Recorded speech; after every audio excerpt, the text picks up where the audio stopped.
Bom dia a todos. Eu peço para os que estão presentes, escrevam aí presente, tá? No chat da aula, para a gente agilizar a chamada e não precisar ficar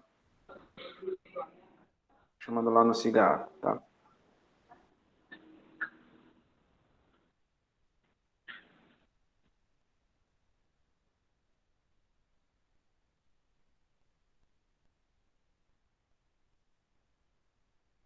Pois bem, vamos começar. Eu sei que a gente está um pouquinho atrasado em relação ao plano de ensino, mas eu peço a vocês que, como eu já falei na primeira aula, não fiquem esperando por mim, tá? Vão lá no plano de ensino, vejam a matéria do dia, vão estudando pelo livro, vão acompanhando. Eventualmente. Não, Flávio, eu não fiz a chamada, não. Estou pedindo que quem esteja presente, escreva presente no chat. Para agilizar, né? Então, quem estiver presente, escreva presente aí, por favor, para que eu possa lançar a frequência mais tarde. Tá sem áudio? Eu acho que o problema é aí, né? Porque a maioria aqui eu acho que está de boa. Veja aí se é algum um problema aí na sua caixa de som, tá? Bom, como eu ia falando, eu peço que vocês não fiquem esperando pela videoaula para seguir o plano de ensino, certo? Nós, estudantes, a gente tem que ser, acima de tudo, o aprendizado da gente depende muito mais da gente. Então, vão acompanhando o plano de ensino, vão estudando o conteúdo, vão se preparando pelo livro, colhendo material, tá? E, eventualmente, uma hora a gente vai chegar lá, a gente vai conseguir botar em dia o conteúdo que era para ser das aulas com o plano de ensino. Não se preocupem com isso. Também não se preocupem muito com essa história de frequência, tá? Eu sou obrigado a fazer a chamada, sou obrigado a fazer a frequência, mas também não levem isso muito, não é prioridade da gente não, tá? A prioridade é o aprendizado, a prioridade é a gente conseguir assimilar o conteúdo de forma satisfatória. Então vamos lá. Na aula de hoje, a gente vai ver os tipos de computadores, tá? E vamos dar uma olhada nos computadores descartáveis, nos microcontroladores, os computadores móveis e de jogos, computador pessoal, servidor e os mainframes. Os computadores descartáveis são os tipos de computadores mais baratos que existem no mercado. E eles chegaram para ficar, tá? O representante mais atual, o mais importante, o que está em escala maior, é o que a gente pode chamar de chip RFID, que é o chip de identificação por radiofrequência. Ele é bem pequenininho, tá? E é muito barato de fabricar, o custo de produção deles é na casa dos centavos, então eles são requisitados com grande demanda, podendo custar até 1 centavo cada chip desse aí, né? São minúsculos, tem menos de 1 milímetro de espessura, e eles têm um transponder de rádios. Não tem fonte de energia própria, tá? Mas eles funcionam por indução, ou seja, quando um leitor, alguma coisa se aproxima deles, aí ele consegue ter uma quantidade de energia suficiente, né, adquirida por esse leitor e emitir a informação que ele está armazenando lá. Então, basicamente, ele serve para quê? Para que você guarde alguma informação e, quando ele é estimulado pelo leitor, ele envia essa informação para que o leitor está requisitando. Os cartões inteligentes eles usam essa tecnologia de chip. Tá? Não essa exatamente, é uma outra que a gente vai falar mais adiante, que são os smart cards. Como eles podem guardar um número que pode ser de até 128 bits, eles estão gradualmente substituindo os chamados códigos de barra. Tá? Pode estragar o chip, sim, um imã pode. Né? Um imã pode estragar. Dependendo da proteção que o fabricante coloca, pode. Tá pensando em maneiras de burlar o sistema, cara? Calma. Né? Vamos fazer um teste, né? Vamos vestir aí, vamos botar uns chip de rift aí na camisa e enfiar o dedo na tomada, ver o que acontece. Né? Nas primeiras versões, tá? Calma, cara, faça isso não, tô brincando, viu? É besteira, né? As primeiras versões tinham até essa preocupação de que interferências eletromagnéticas, elétricas, pudessem estragar o chip, tá? Mas eu creio que a evolução, né, da tecnologia, da proteção, é óbvio que isso é uma preocupação. As versões mais novas, até um pouquinho mais elaboradas e mais caras, já estejam com esse tipo de proteção, tá? Então, com certeza isso é uma preocupação dos fabricantes. Bom, então como é que ele funciona? Ele guarda um número de identificação, e esse número pode ser de até 128 bits, e basicamente é um número que pode identificar um produto, tá? Um código de barra ele serve para quê? Para identificar um produto. Se você vê todo produto, na embalagem tem um código de barra. Esse código é o mesmo para todos os produtos de um determinado lote. Com 128 bits, eu posso não só identificar o produto, um lote, como eu posso identificar cada indivíduo de um determinado produto. Ou seja, ao invés de identificar um pacote de Tylenol, por exemplo, né, tem uns. Comprei uma caixinha de Tylenol, tá? Aí tem 50 comprimidos dentro. Com 128 bits, eu não posso só identificar a caixa, como eu posso identificar cada um dos comprimidos que estão dentro, tá? E vamos pensar em algumas aplicações aqui. Já falamos aqui do código de barras, né? Que eu posso identificar os produtos. Vocês já devem ter visto esse tipo de chip nas calças. É 2 elevado a 128, tá, Michael? Quantos números cabem em 128 bits? Só você pegar 2 elevado a 128. Dá um número muito grande. Grande pra caramba. Né? Vocês já devem ter visto em loja, né, essas etiquetas com chip dentro, que basicamente serve que se você tentar passar, né, naquele detector sem pagar, ele vai dar aquele apito dizendo que você não pagou. Mas poderia ser bem mais elaborado do que isso, né? Uma aplicação poderia ser mais sofisticada. Por exemplo, cada produto poderia ter um chip desse, um chip desse de identificação por radiofrequência, e eu não precisar mais passar no caixa, tá? Imagina aí que eu vou numa loja, vou colocando os produtos na cesta, na sacola, cada um tem o seu identificador, e na hora que eu passar lá no sensor, né? O meu cartão de crédito também pode ter um chipzinho desse aí. Na hora que eu passar no sensor, o sensor identifica os produtos que estão na minha sacola, identifica o meu cartão de crédito e já faz o débito lá no banco, tá? Então isso aí já eliminaria a necessidade de eu ter um caixa. Obviamente isso não cobre os casos em que eu poderia pagar parcelado, por exemplo, né? Seriam cobrados todos à vista, né? Mas aí você pode bolar uma série de aplicativos, de aplicações para smartphone, para que você controle esse tipo de pagamento, né? Por exemplo, se eu estou indo na loja, eu já posso avisar o banco que eu farei uma compra, eu quero que essa compra seja parcelada em 6 vezes, né? Aí você vai na loja, o cartão do banco já está sabendo que você vai parcelar aquela compra em 6 vezes. A única preocupação que você tem é colocar os produtos na sacola e sair da loja, né? Então, na hora que você passar no sensor, cada produto vai se identificar, o sensor vai fazer a leitura daquela identificação do produto, e aí vai pegar o preço, né? Se está o preço, vai pegar a identificação do seu cartão de crédito, do seu banco, e aí vai debitar a sua compra lá no seu cartão. Serve também para identificar um funcionário, né? Bater o ponto eletrônico, né? Ao invés do funcionário ter que ir lá na maquininha, dizer que hora chegou e que hora que está saindo, não, ele tem um chip desse no seu crachá, na hora que ele entra no serviço, e aí o leitor já bate o ponto dele, né? Não sem ele ter essa preocupação. Já sabe que horas o cara sai, já sabe que horas ele está saindo, né? Já facilita um pouco, tá? Outro sistema interessante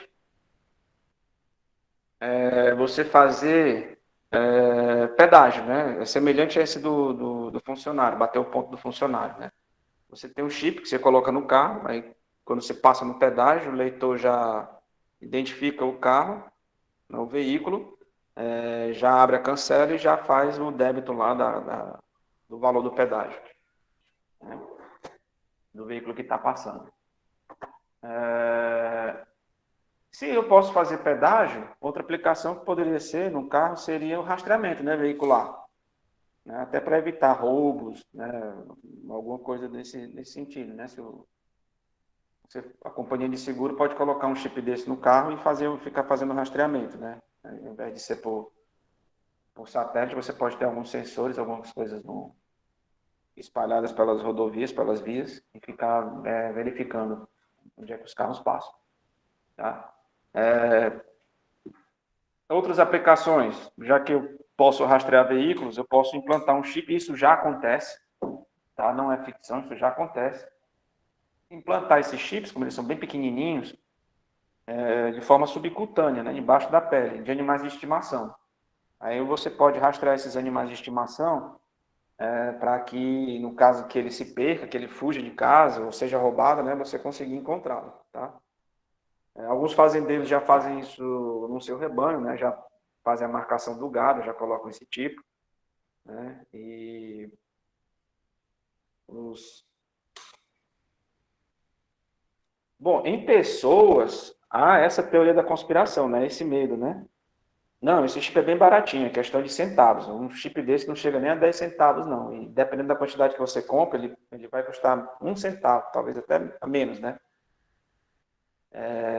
Mas vamos por parte. Então, os teóricos da conspiração temem, né, que o governo obrigue a pessoa a implantar esse chip, né, na pele. Ou seja, a pessoa nasce, vai para o hospital, na hora que nascer já implanta, né?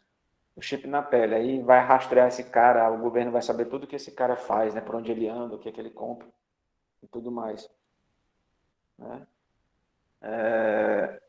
Aí uma aplicação menos controversa do que colocar chip nas pessoas, para rastrear as pessoas, menos controversa seria colocar o chip nas notas, né, de dinheiro. E o Banco Central Europeu, ele tem feito isso, tá? Ao invés de rastrear as pessoas, ele tem colocado nas notas de euro esse chip. Aí é bom por quê? Porque isso já evita roubos. A galera aqui no Brasil gosta muito de pegar os caixas eletrônicos, né? Papocar o banco todinho, destrói o banco, cerca a cidade, principalmente cidadezinhas pequenas do interior. Aí vai aquele tiroteio, né? Fuzil, bala de bazuca para todo lado, é um horror.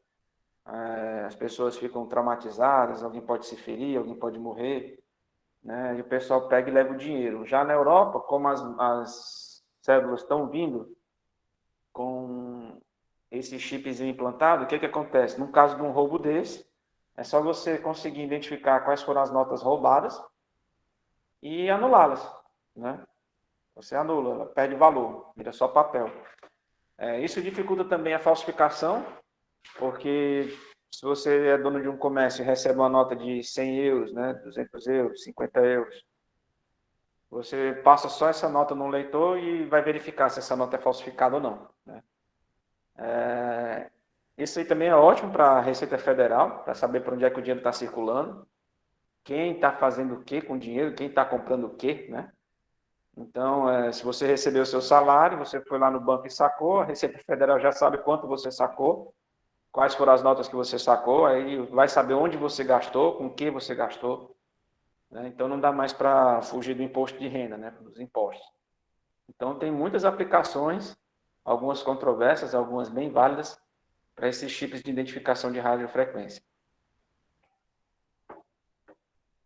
O próximo passo são os microcontroladores. Os sistemas que usam microcontroladores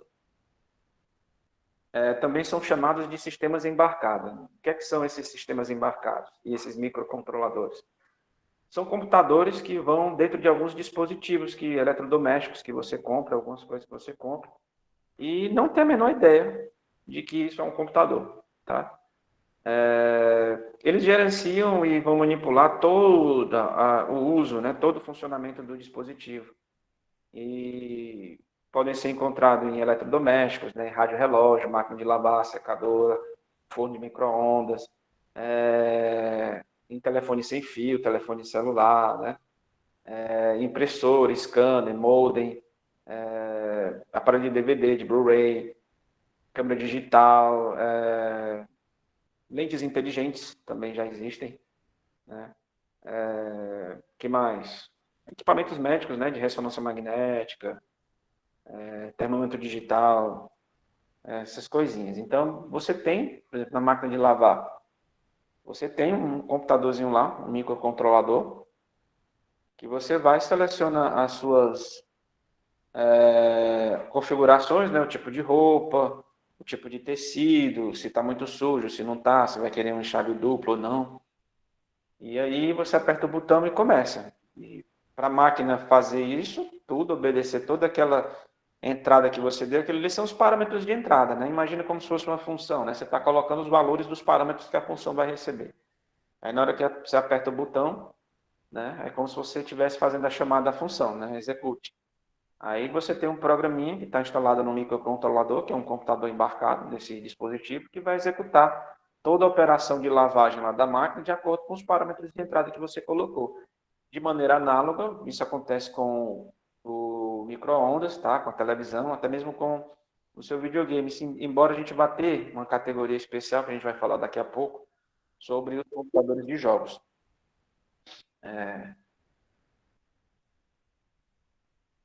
Bom, e aí a gente vai fazer aqui um paralelo, uma diferença do chip RFID, tá? Que é de radiofrequência, e os microcontroladores, né? Os dois são muito pequenininhos, são mínimos, né? A gente vai falar do Arduino daqui a pouco, tá? Os dois são mínimos, são pequenininhos, mas o mini controlador, ele é um computador completo, ele é mais complexo. O RFID, ele é um chip que ele guarda uma informação só, tá? Ele vai guardar um número de identificação. Ele não é um computador completo, tá? Ele só armazena, aí quando ele é estimulado pelo leitor, esse estímulo passa a energia necessária para esse chip de identificação, e aí ele emite um sinal de baixa frequência, um sinal de rádio de baixa frequência, dizendo quem ele é, o identificador que ele está guardado lá, certo? E aí toda a parte de processamento, de ler esse identificador e saber quem é feito por um outro sistema, não é pelo chip, tá? O chip só diz quem é. É como se você passasse e alguém perguntasse, qual é o seu nome? Você responde, Daniel, tá? E aí o leitor é que vai buscar quem é Daniel. Ah, Daniel é professor da UFC em Russas, não sei o quê. Então você tem que ter um sistema de banco de dados, né, que vai associar aquele número de série que você leu do chip de identificação de radiofrequência com a informação que está armazenada no banco de dados para você saber quem é aquele indivíduo, o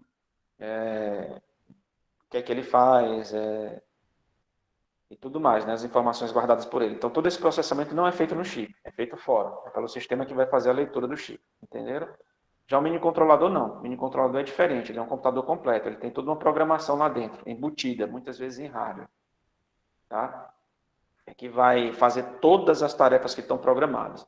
Então, basta você dar uma entrada, uns valores de entrada, nos parâmetros, apertar um botão para iniciar, ele vai pegar esses valores e vai executar a função que está armazenada lá dentro.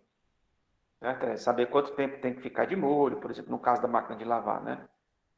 Qual vai ser a velocidade de rotação para poder não estragar o tecido, porque vai depender do tipo de tecido que você colocou, a quantidade de água que vai usar, se a água vai passar pelo duto de sabão e do duto, e também pelo depósito de amaciante, ou se vai passar só pelo de sabão em pó, essas coisas, a temperatura da água, todo esse tipo de controle é feito pelo computador. Então, o mini controlador ele é um computador completo, tá?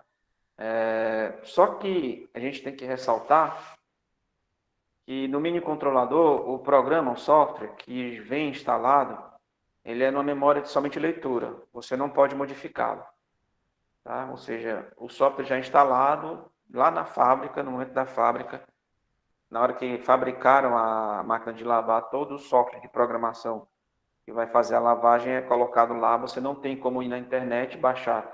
Ah, eu quero um software de lavagem de roupa mais elaborado para uma máquina, sei lá, Electrolux. Aí você baixa e instala na sua máquina. Isso não existe, tá? São arquiteturas rígidas e dirigidas a uma tarefa específica, ok? Nos sensores, aqui eu vou abrir um parêntese especial, não tem no livro, tá? Mas ele tem a ver com microcontroladores e com sistema de identificação por radiofrequência. Então, você faz a união dessas duas coisas, você chega ao nó sensor, que são computadores minúsculos, são bem pequenininhos, e eles se comunicam entre si como estação base usando comunicação sem fios, rede sem fio. Então, redes de sensores são usadas para proteger perímetros de prédios, para guardar uma empresa, por exemplo, que você distribui vários nó sensores no perímetro da empresa, aí você pode identificar se alguém entrou, né, um intruso, alguma coisa assim.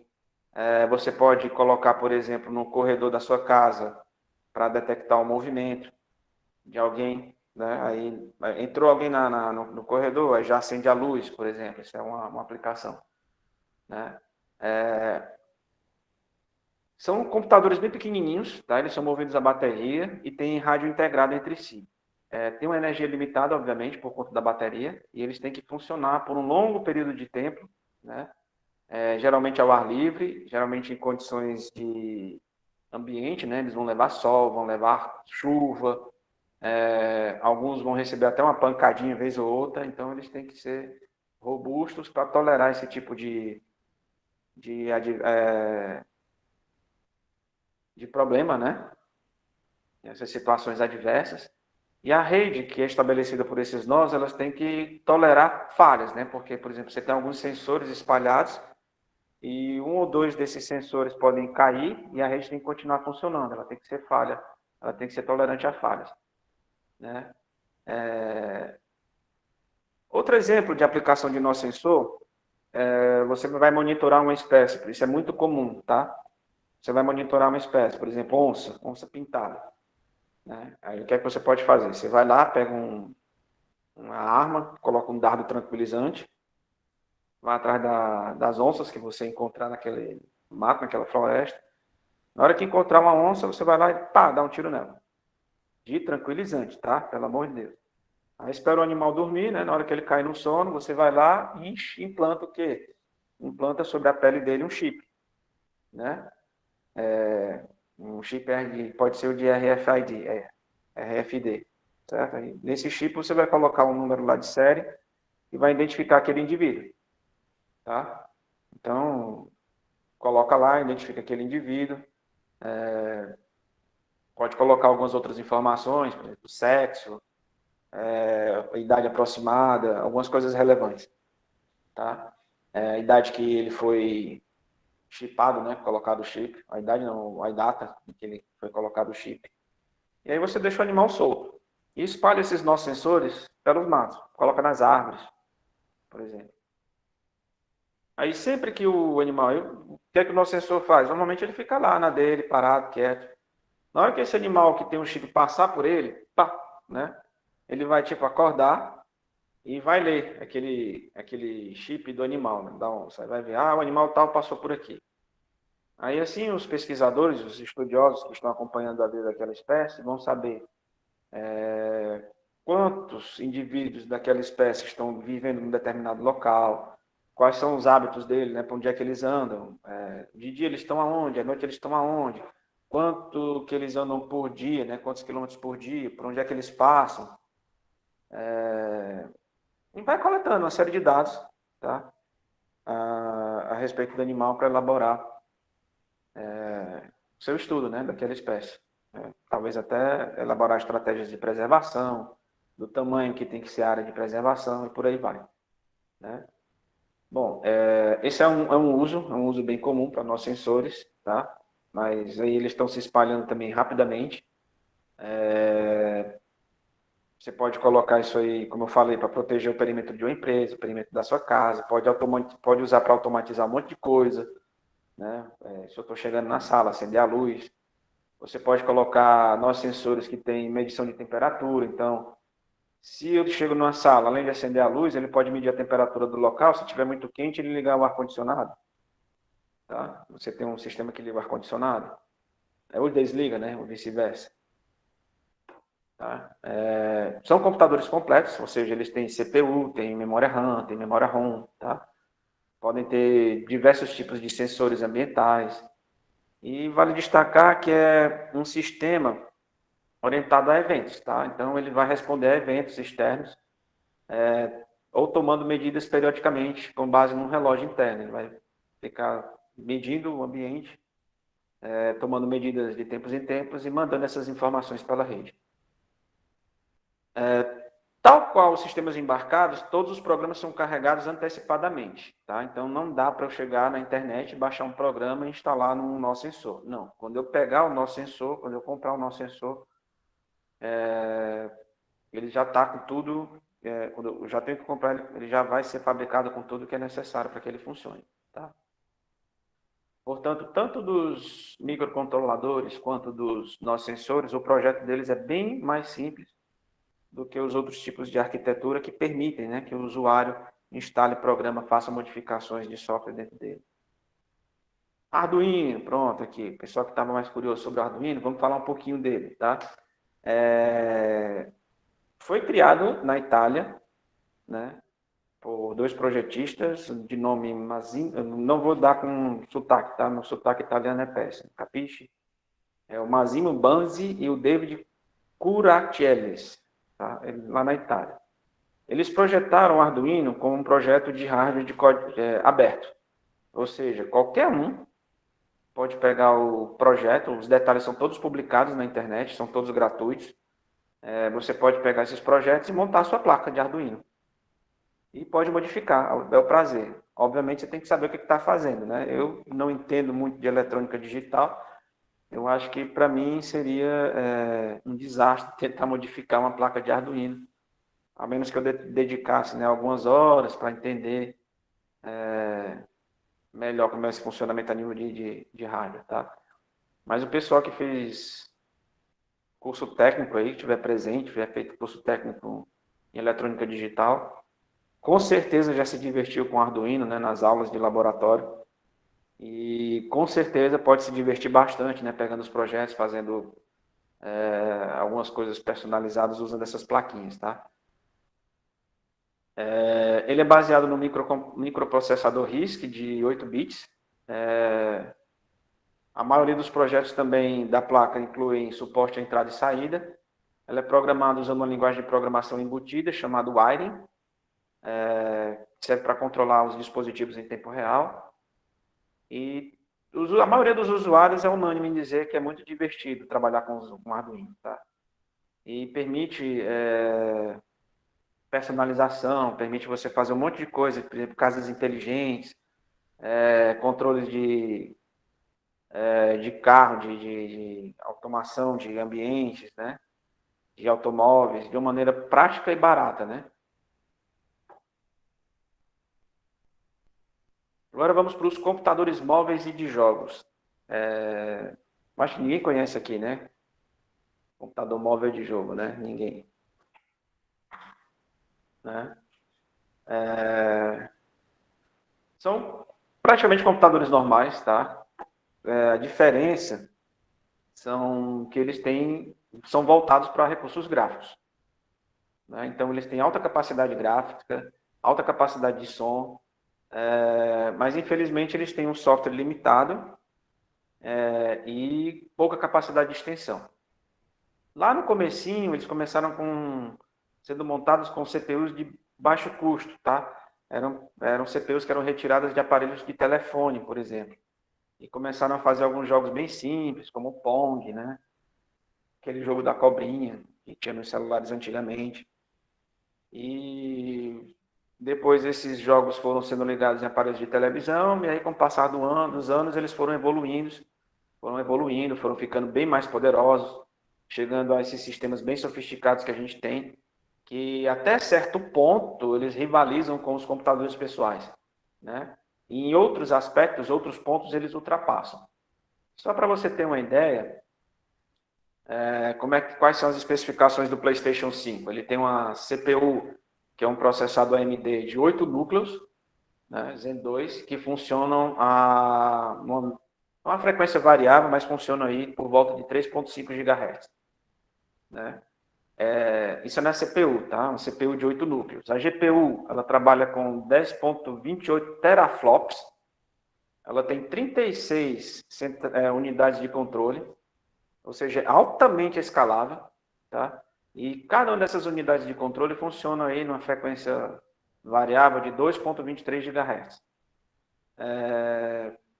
A memória é de 16 GB, é uma GDDR6 e 256 bits. Uma largura de memória por volta de 450 GB por segundo. Tem um armazenamento interno de 825 GB no disco SSD. Tem uma velocidade de throughput, né, de entrada e saída de 5,5 GB, tá? Podendo chegar até 9 GB se os dados forem comprimidos.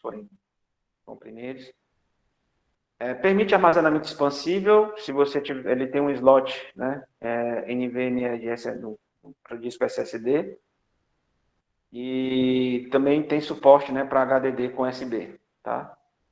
Tem duas versões, uma com driver de Blu-ray e outra sem driver de Blu-ray, e tem suporte a Ray Trace.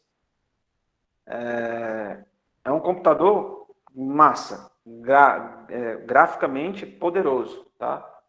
Mas, se você vê se você for observar outros aspectos, ele é praticamente um computador comum, um PC comum, e talvez até perca em desempenho para um PC comum em outros aspectos.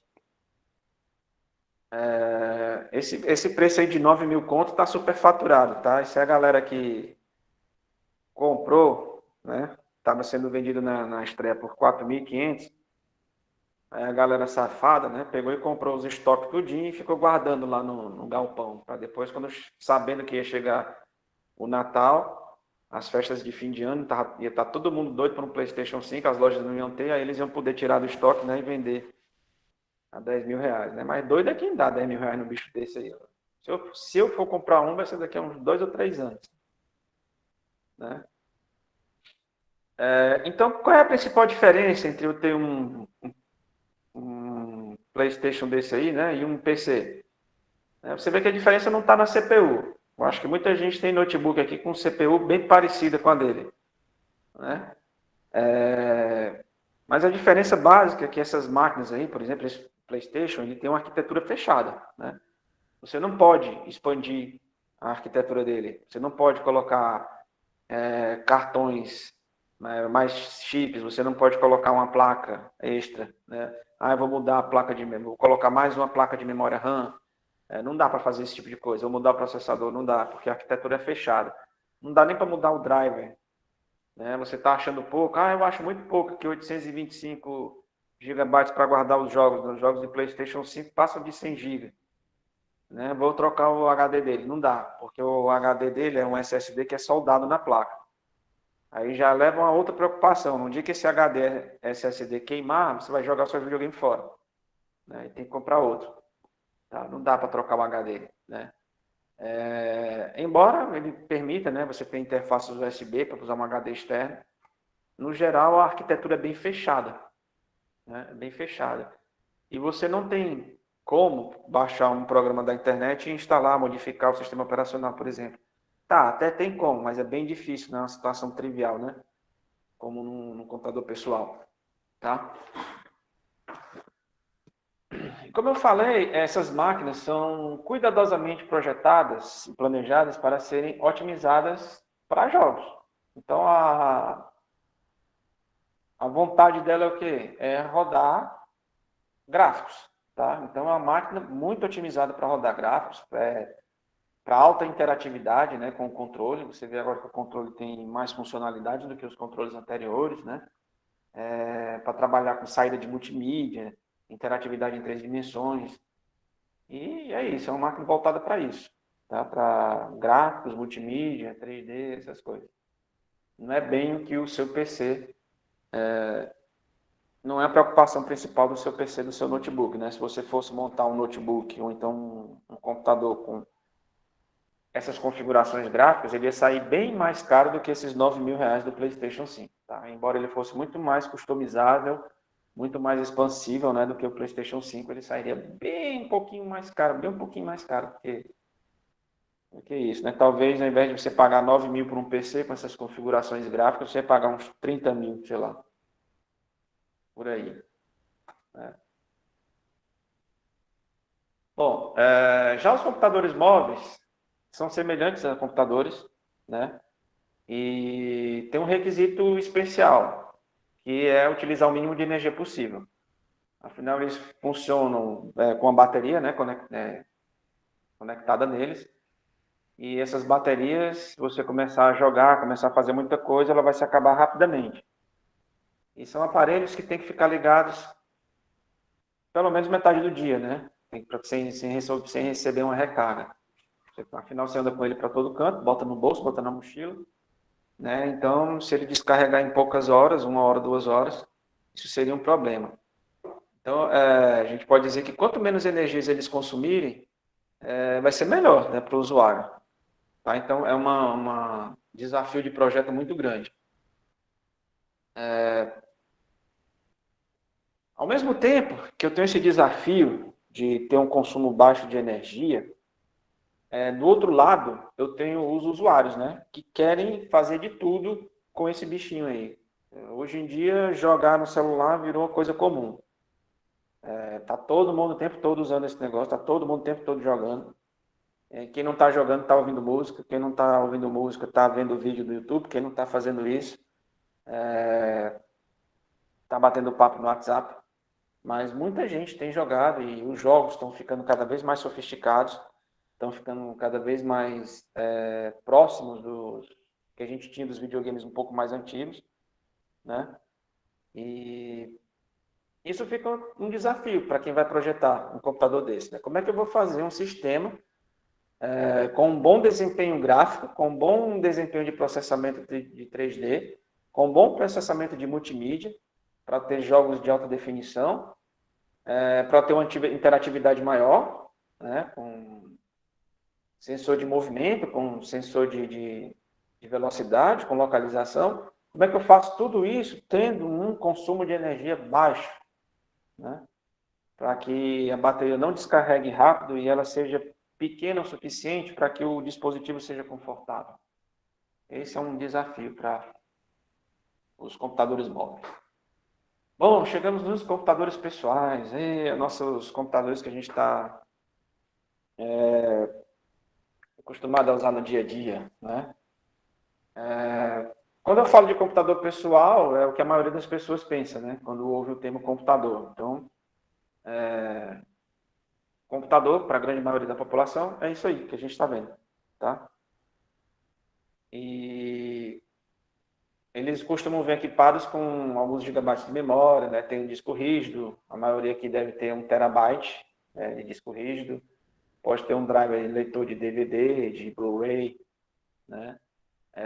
Tem placa de som, tem interface de rede, tem um monitor, que hoje em dia são de alta resolução, né? A maioria dos monitores são HD, e uma porrada de outros periféricos, né? Teclado, mouse, talvez uma mesa digital, uma planeta eletrônica, e por aí vai. Tem sistemas operacionais que são elaborados, com muitas opções de expansão, né? E uma imensa quantidade, um conjunto enorme de softwares disponíveis, tá?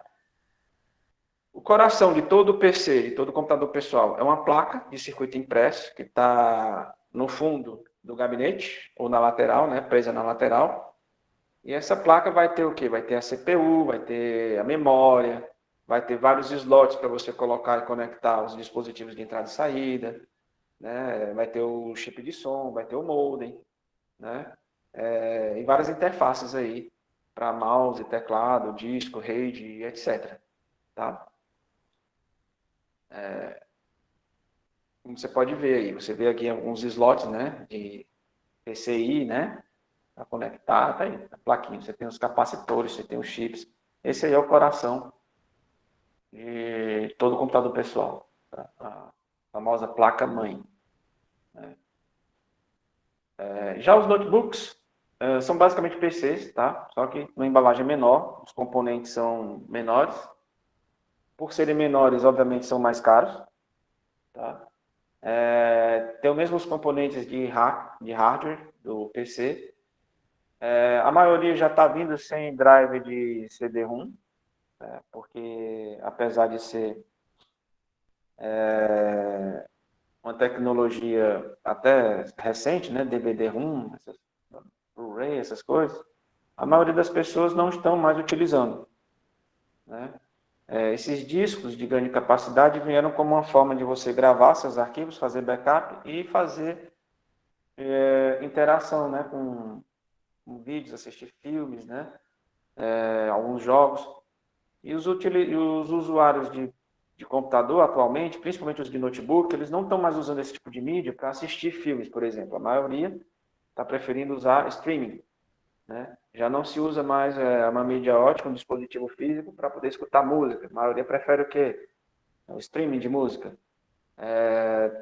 Para jogos, instalação de softwares, né? O pessoal tem preferido fazer o que? Baixar da internet, para baixar uma versão totalmente digital do que comprar uma mídia física, né? Que faça a instalação. Até o próprio Windows, que há um tempo atrás era vendido com caixinhas de DVD, né? Ele não tem mais acontecido isso, né? Se você for comprar um Windows numa loja atualmente, a caixa pode ser enorme, gigantesca, mas quando você abre a caixa não tem nada dentro. Tem um cartãozinho com um número serial e um endereço para você baixar o seu Windows. Então, para que uma caixa daquele tamanho, né? Se lá dentro vai ficar guardado só um cartão com um número de identificação para você baixar o Windows da internet e colocar CD aqui para validar o sistema. Aí a preocupação desse pessoal dos projetistas de notebook é o calor, tá? Porque como é um aparelho compacto, a embalagem é menor e é toda fechadinha, a quantidade de calor que é gerada, ela tem que se dissipar. E você não tem muito espaço, por exemplo, para colocar aqueles ventiladores que você encontra atrás do PC. Aquela ventoinha, né, que tem atrás do PC, aqueles coolers, é justamente para dissipar o calor que vem do processamento, do funcionamento da placa-mãe. Então, é um desafio para projetista de notebook, como fazer um sistema que seja poderoso, maior poder computacional. Maior poder computacional, obviamente, gera mais consumo de energia e essa energia é convertida em calor. Então, como é que eu faço para dissipar o calor dentro de uma máquina que é bem compacta, bem fechada, e eu não tenho espaço para ficar colocando aquelas ventoinhas, aqueles coolers? Como é que eu faço para dissipar esse calor? Esse é um desafio, né? Já os tablets. Na verdade, o tablet é um notebook menor, tá? Ele é um notebook reduzido. Não tem diferença. Eles têm o quê? Tem um disco em estado sólido, né? Um SSD, uma tela sensível ao toque. Muitos notebooks hoje em dia já têm também tela sensível ao toque. Mas do ponto de vista arquitetônico, tablet e notebook é a mesma coisa. Tá? Só que o tamanho é reduzido. Então, as mesmas dificuldades que você tem para projetar um notebook, você vai encontrar num tablet. Servidores. Servidor, ele é um PC bombado, tá? Você pega um computador pessoal, expande a capacidade de armazenamento dele, expande a memória RAM e expande principalmente a capacidade dele trabalhar com rede, com comunicação em rede, tá? Tanto em rede local, dentro de uma única empresa, quanto na internet. Então, o servidor é bem por aí, é um PCzão, tá? Bombadão, com muita mais capacidade de armazenamento, muito mais capacidade de memória e uma maior capacidade de fazer processamento via rede.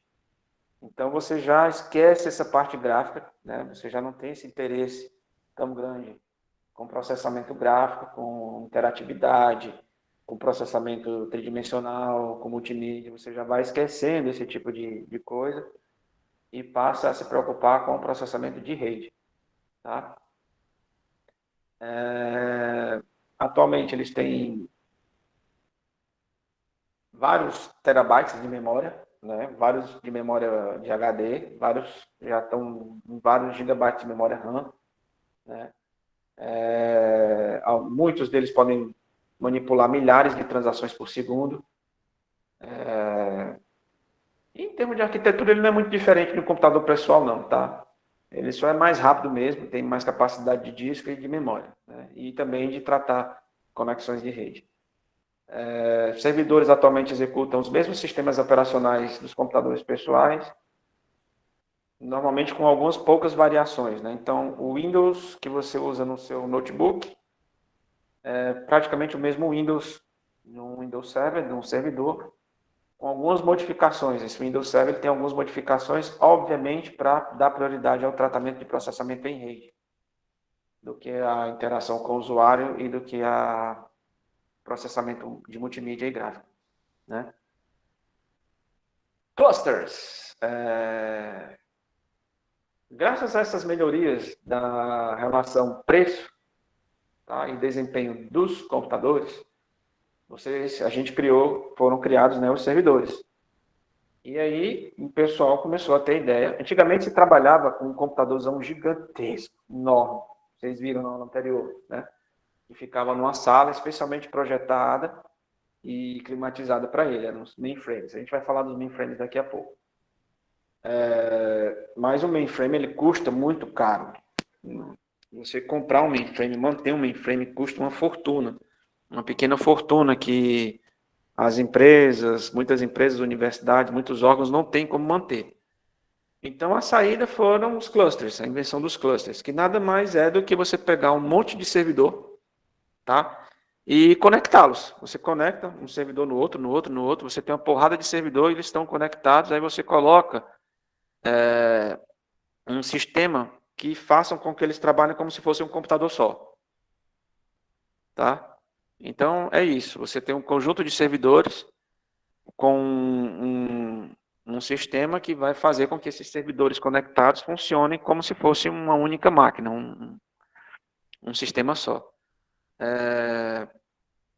Esses clusters, grandes clusters, costumam ser colocados em salas ou prédios, né, que são denominados atualmente como data centers, e a escala desses data centers é muito variável, tá? Pode ser desde algumas dezenas, algumas dezenas de máquinas numa sala, ou até milhares dessas máquinas, né? Dentro de um prédio, por exemplo. Por que isso é feito? Porque o componente, né, o servidor, ele está muito barato hoje em dia, né? Então, se você quer expandir o seu data center, fica muito mais barato.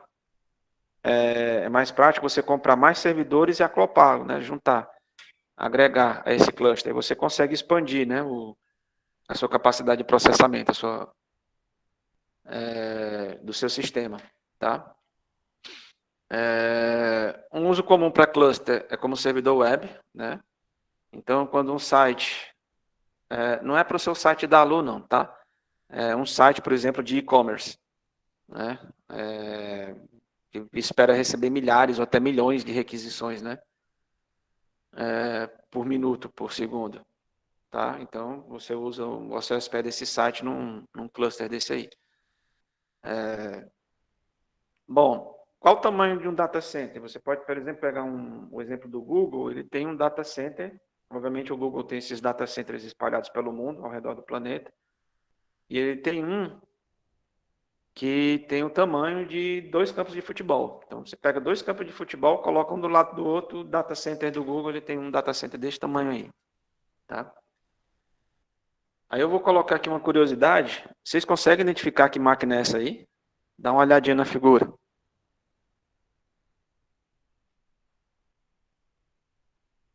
Se você der um zoom, você vai ver que isso é um cluster de PS3, tá?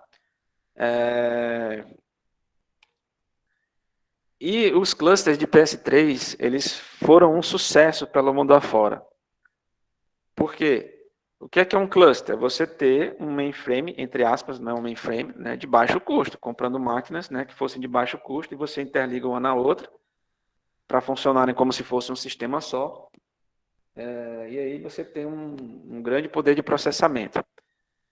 E um PlayStation 3 ele é mais barato que um servidor e tem um bom poder de processamento. Então era muito comum em várias instituições de pesquisa, a própria UFC teve tá? Você ter clusters feitos de PS3. Até porque naquela época, há um tempo atrás, eram os únicos equipamentos de fácil aquisição, de baixo preço, né? Baixo preço entre aspas, tá? Mas comparado aos equipamentos vendidos na época. Era o processador de 8 núcleos mais barato que se podia ter acesso. Tá? Então foi muito comum a gente ter esses clusters de PS3. É só uma curiosidade aí para vocês, né? Matarem um pouquinho a curiosidade de vocês. Tá? Já os mainframes, né? São computadores que ocupam uma sala enorme, às vezes um prédio inteiro. E eles vêm lá da década de 1960, né? São descendentes diretos daquelas máquinas daquela época, como o IBM 360, né? Que ficaram funcionando aí por várias décadas, tá? Em sua parte, a gente pode dizer com certeza que eles são muito mais rápidos do que os servidores, tá? Tem uma grande capacidade de entrada e saída e possui uma coleção enorme de vários discos contendo terabytes e terabytes de dados, petabytes de dados, tá? São máquinas extremamente caras, também são caras de serem adquiridas, são caras de manter, a manutenção delas é cara, tá? E hoje em dia elas só são mantidas, basicamente, para manter software legado, softwares antigos, tá? Softwares feitos há algumas décadas atrás. E por que isso ainda acontece? Porque é muito mais caro você portar esses softwares feitos há algumas décadas atrás para uma linguagem mais atual do que gastar dinheiro mantendo essas máquinas. Tá? Então, o custo de portar o software seria impraticável. Então, por isso que esses mainframes ainda existem, esses mainframes ainda não foram totalmente substituídos pelos data centers. Né? Foi por causa dos data centers, vocês devem ter lembrado. Talvez não, né? Porque a maioria aqui não era vivo na época, mas já devem ter ouvido falar do famigerado bug do milênio, né? Que todo mundo dizia, o mundo vai acabar no ano 2000. Por quê? Porque os computadores só sabem contar até 99. Então, na hora que ele chegar no 2000, todos os sistemas de computador do mundo vão falhar e aí o mundo acaba. Né? E foi um problema? Foi. Por quê? Porque a maioria dos programas feitos, principalmente em COBOL, Fortran, eles foram escritos em 1960, 1970, né?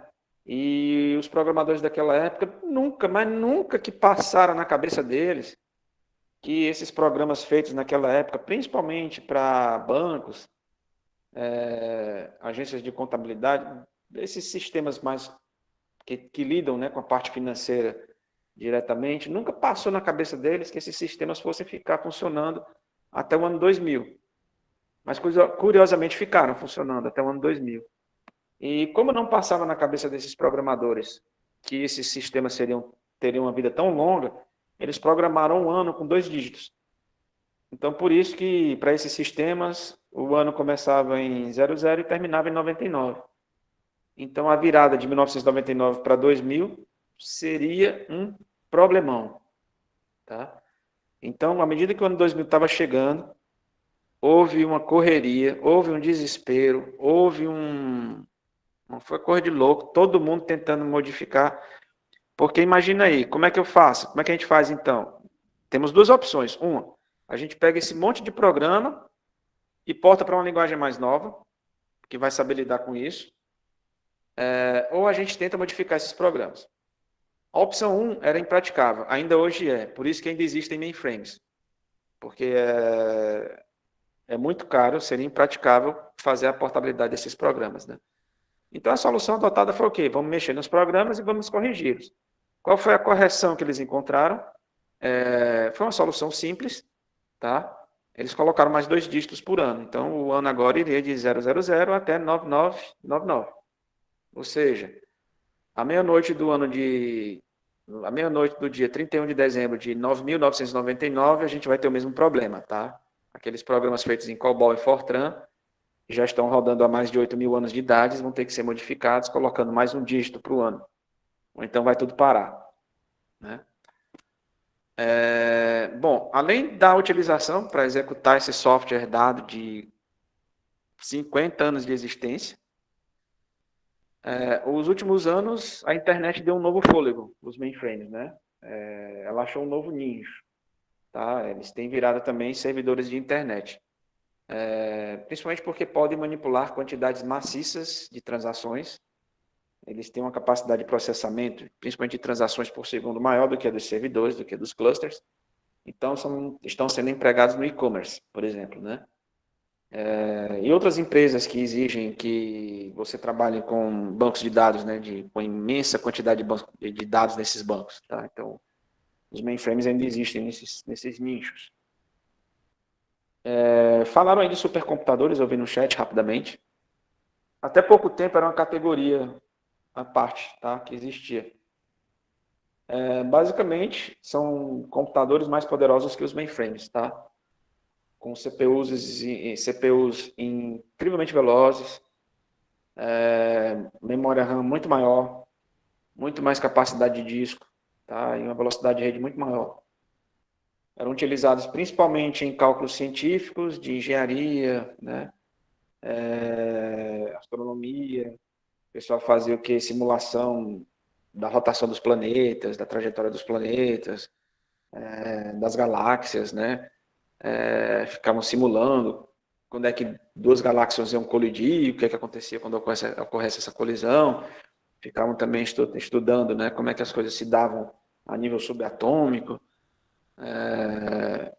essas coisas, né, modelagem de fluxo de ar por cima de um avião, de um carro, de um foguete.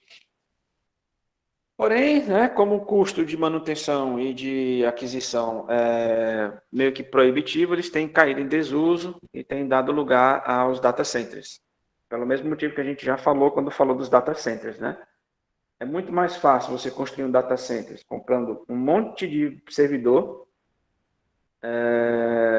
do que construir, né, um data center comprando os componentes comerciais, especialmente voltados para supercomputadores ou mainframes. Tá? Então, é muito mais barato para uma empresa, por exemplo, hoje em dia, comprar uma porrada de PlayStation 5 e fazer um cluster, por exemplo, do que comprar uma porrada do que comprar um supercomputador para o mesmo propósito. Tá? Talvez o supercomputador serviria melhor, teria um melhor desempenho do que aquele cluster de PlayStation 5, mas com certeza o preço final do cluster de PlayStation 5 seria bem menor do que um supercomputador e atenderia ao mesmo propósito, né, ao mesmo fim. Tá? Por hoje é só, tá, pessoal? Eu vou abrir um fórum lá na aula de dúvidas e sugestões.